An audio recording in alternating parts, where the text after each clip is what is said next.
नमस्कार, अस्सलामु अलैकुम। लाइव हिंदुस्तान पर आप देख रहे हैं वीडियो शो दीन दुनिया। मैं हूं इमरान खान और आपसे यही गुजारिश रहेगी कि हमारे इस शो को लाइक कर लीजिए, क्योंकि आज हम आपको दो अहम बातें बताने जा रहे हैं। ईरान ने रास्ता बदल दिया है और पीएम बेंजामिन नेतन्याहू ने भी रास्ता बदल लिया। कैसा रास्ता और क्यों, आपको बताते हैं, लेकिन पहले बात ईरान की करते हैं। ईरान ने अपने न्यूक्लियर प्रोग्राम यानी कि जोहरी सलाहियत को लेकर के एक नया रास्ता अख्तियार कर लिया है। जी हां, और यह रिपोर्ट आ रही है अमेरिका से।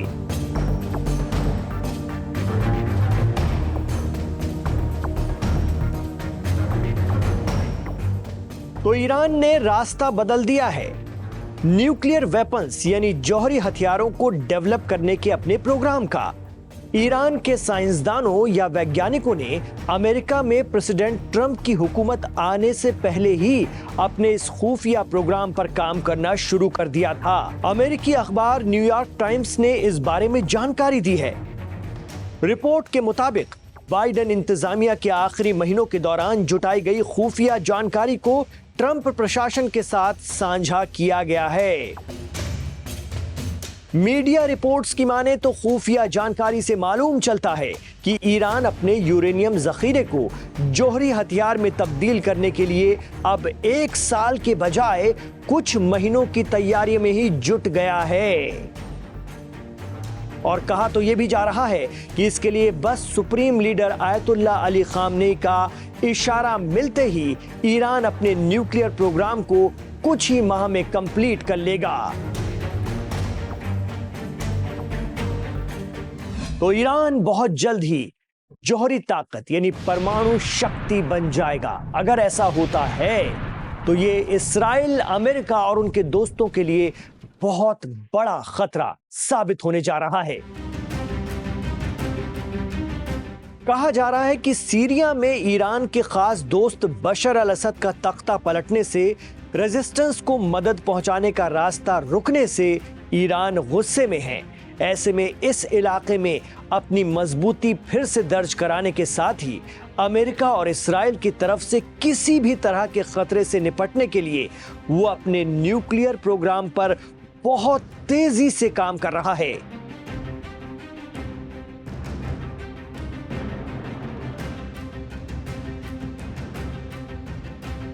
और कहा तो यह भी जा रहा है कि ईरान का साथ इस वक्त इस प्रोग्राम में उसका करीबी दोस्त नॉर्थ कोरिया दे रहा है। आपको बता दें कि ईरान का जो परमाणु कार्यक्रम है, जो जौहरी प्रोग्राम है, वो IRGC यानी पासदाराने इस्लाम की देखरेख में चलता है और इसका पूरा कंट्रोल वहां के सुप्रीम लीडर खामनेई जो हैं इस वक्त, आयतुल्ला अली खामनेई, उनके हाथों में होता है। तो अमेरिकी मीडिया की रिपोर्ट पर यकीन करें तो ईरान कुछ ही महीनों में न्यूक्लियर ताकत बनने के करीब पहुंच सकता है। उसने अपने जौहरी प्रोग्राम का रास्ता बदल दिया है किसी भी जंग या बड़े खतरे के मद्देनजर। यह रिपोर्ट न्यूयॉर्क टाइम्स में शाया हुई है। अगर हम न्यूयॉर्क टाइम्स की रिपोर्ट के हवाले से बात करें तो ईरान बहुत जल्द परमाणु शक्ति या जौहरी ताकत बन जाएगा। उसने जो रास्ता अपनाया है वो सिर्फ कुछ ही महीनों का है, यानी वो यूरेनियम के भंडार को कुछ ही महीनों में हथियार में बदल सकता है। उसने वो तकनीक, वो तरीका अपना लिया है, अख्तियार कर लिया है। और ख़ास तौर से ईरान की जो इंजीनियरिंग है, वहाँ के साइंसदान जो हैं, वो इन तमाम कामों में माहिर माने जाते हैं। यही वजह है कि लंबे प्रतिबंध झेलकर भी, लंबे सैंक्शंस झेलकर भी ईरान आज भी दुनिया के नक्शे पर टिका हुआ है, आगे बढ़ रहा है, मजबूत है और मिडिल ईस्ट में अपना दबदबा रखता है, साथ ही रेजिस्टेंस को भी सपोर्ट कर रहा है। वहीं इस्राएली पीएम बेंजामिन नेतन्याहू ने भी अपना रास्ता बदल दिया है। कौन सा रास्ता, आइए आपको बताते हैं।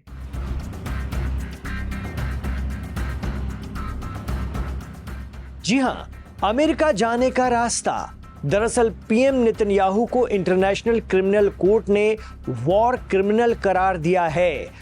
वॉर क्रिमिनल यानी जंगी जराइम में मुब्तला शख्स। ऐसे में उन्होंने प्रेसिडेंट ट्रंप से मिलने अमेरिका जाने के लिए उन मुल्कों का एयर स्पेस इस्तेमाल नहीं किया जहां उन्हें गिरफ्तारी का खतरा है, तो उन देशों से बचते बचाते अपने दोस्त अमेरिका के पास पहुंचे हैं इस्राएली पीएम।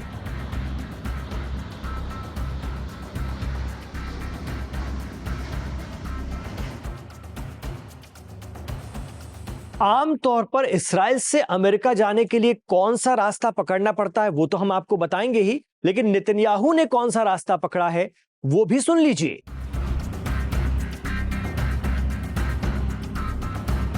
आमतौर पर इस्राएल से अमेरिका जाने के लिए मेडिटेरियन सी को क्रॉस करते हुए ग्रीस और तुर्की से होते हुए Italy, Switzerland, France, Germany, Canada होकर जाना होता है। लेकिन इस बार नेतन्याहू के तैयारे ने ग्रीस, इटली और फ्रांस की तरफ न जाते हुए समंदर का लंबा रास्ता तय किया है वॉशिंगटन में लैंड करने के लिए। इससे साफ हो जाता है कि न सिर्फ घरेलू सियासत में बदउनवानी के इल्जाम और सरकार गिरने के खतरे का सामना कर रहे इस्राएल के पीएम नेतन्याहू को अब इंटरनेशनल कम्युनिटी से भी खतरा लाहक है।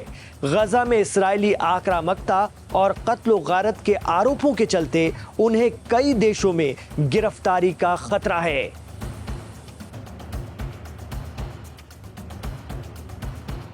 तो अमेरिका पहुंच गए हैं इस्राएली पीएम नेतन्याहू और ट्रंप से मुलाकात को लेकर उन्हें ये उम्मीद है कि जो उनकी लोकप्रियता में, मकबूलियत में जो कमी आई है वो कुछ हद तक कम हो पाएगी, क्योंकि ट्रंप को इस्राएल में खासा पसंद किया जाता है।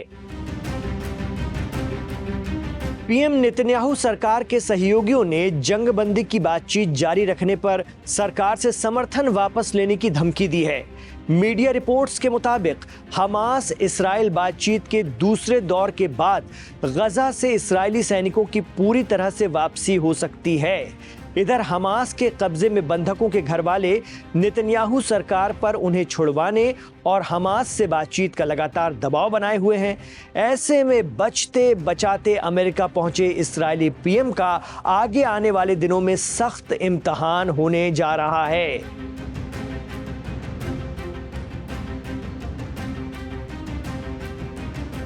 कहा जा रहा है कि प्रेसिडेंट ट्रंप के साथ पीएम नेतन्याहू की मुलाकात से सऊदी अरब के साथ इस्राएल के ताल्लुकात बहाल करने को लेकर भी कोई रास्ता निकल सकता है।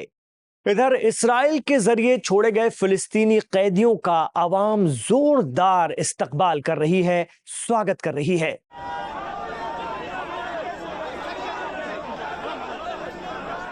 जैसे जैसे बड़ी बसों में इस्राएल से आजाद होकर फिलिस्तीनियों का जत्था वेस्ट बैंक पहुंच रहा है, वैसे वैसे लोगों का जोश दोबाला होता जा रहा है।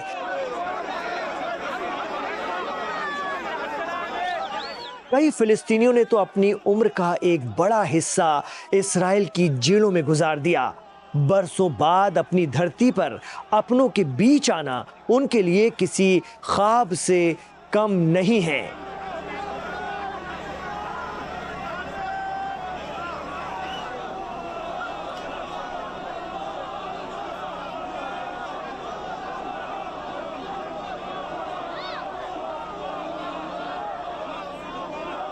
तो लाइव हिंदुस्तान पर दीन दुनिया शो आपको कैसा लगता है, हमें कमेंट बॉक्स पर जरूर बताइए। आज का एपिसोड आपको कैसा लगा, इसमें कही गई बातों से आप कितना इत्तेफाक रखते हैं, इसको लेकर के आपकी अपनी कोई प्रतिक्रिया या कोई रद्दअमल है तो वो भी कमेंट बॉक्स पर जरूर दीजिए, हमें खुशी होगी।